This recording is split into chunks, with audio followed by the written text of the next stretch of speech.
यमुना नदी के किनारे एक सुंदर नगर बसा था। यह नगर अपनी सुंदरता और शांति के लिए प्रसिद्ध था। इस नगर में लोग खुशहाल जीवन जीते थे। एक दिन इस नगर में एक बहुत बड़ी घटना घटी। इस नगर में एक ब्राह्मण रहता था। उसका नाम सोमेश्वर था। सोमेश्वर अपनी पत्नी और बेटी के साथ एक छोटी सी कुटिया में रहता था। उसकी बेटी का नाम मालती था। मालती बहुत सुंदर और गुणवान थी। सोमेश्वर अपनी बेटी से बहुत प्यार करता था। वह हमेशा उसकी खुशी के लिए चिंतित रहता था। एक दिन मालती अचानक बीमार पड़ी गई। सोमेश्वर ने बहुत सारे वैद्य बुलाए, लेकिन किसी को भी मालती की बीमारी का इलाज नहीं पता था। धीरे धीरे मालती की हालत बिगड़ती गई और एक दिन उसकी मृत्यु हो गई। मालती की मृत्यु से सोमेश्वर और उसकी पत्नी बहुत दुखी हुए। उनकी दुनिया उजड़ सी गई। सोमेश्वर अपनी बेटी के बिना जीना नहीं चाहता था। उसने फैसला किया कि वह अपनी बेटी को वापस लाएगा। उसने सुना था कि एक तांत्रिक है जो मृत व्यक्ति को भी जीवित कर सकता है। सोमेश्वर उस तांत्रिक की तलाश में निकल पड़ा। उसने कई दिनों तक जंगलों और पहाड़ों की खाक छानी। आखिरकार उसे वह तांत्रिक एक गुफा में मिला। तांत्रिक ने सोमेश्वर की बात सुनी और कहा, मैं तुम्हारी बेटी को जीवित कर सकता हूं, लेकिन इसके लिए तुम्हें एक शर्त पूरी करनी होगी।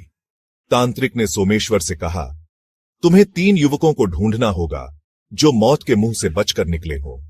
अगर वे तीनों युवक अपनी किस्मत की कहानी तुम्हारी बेटी की कब्र पर सुनाएंगे तो वह वापस जीवित हो जाएगी।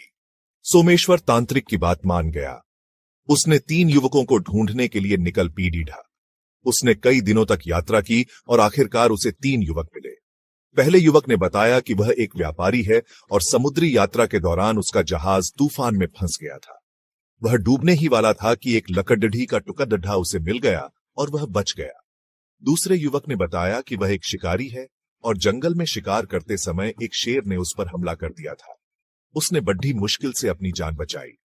तीसरे युवक ने बताया कि वह एक सैनिक है और युद्ध के दौरान उसे बहुत चोटें आई थीं, लेकिन वह बच गया। सोमेश्वर तीनों युवकों को लेकर अपनी बेटी की कब्र पर पहुंचा। तीनों युवकों ने अपनी अपनी कहानी सुनाई। जैसे ही उन्होंने अपनी कहानी खत्म की, कब्र हिलने लगी। सभी लोग डर गए। कब्र धीरे धीरे खुली और उसमें से मालती बाहर आ गई। सोमेश्वर अपनी बेटी को देखकर बहुत खुश हुआ। उसने तीनों युवकों का धन्यवाद किया और मालती को लेकर अपने घर वापस आ गया। लेकिन मालती अब पहले जैसी नहीं रही थी। वह गुमसुम और उदास रहने लगी। वह किसी से बात नहीं करती थी। एक दिन राजा विक्रमादित्य को यह बात पता चली। वह सोमेश्वर के घर गया और मालती से मिला। राजा ने मालती से पूछा, तुम इतनी उदास क्यों हो? मालती ने कहा, महाराज, मैं अब इस दुनिया की नहीं रही। मैं तो मौत की दुनिया से वापस आ गई हूं। अब मेरा इस दुनिया में कोई स्थान नहीं है। राजा समझ गया कि मालती को वापस लाना एक गलती थी।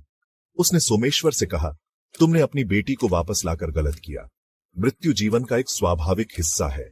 हमें इसे स्वीकार करना चाहिए। यह कहानी हमें सिखाती है कि हमें प्रकृति के नियमों के साथ खिलवाड़ नहीं करना चाहिए। मृत्यु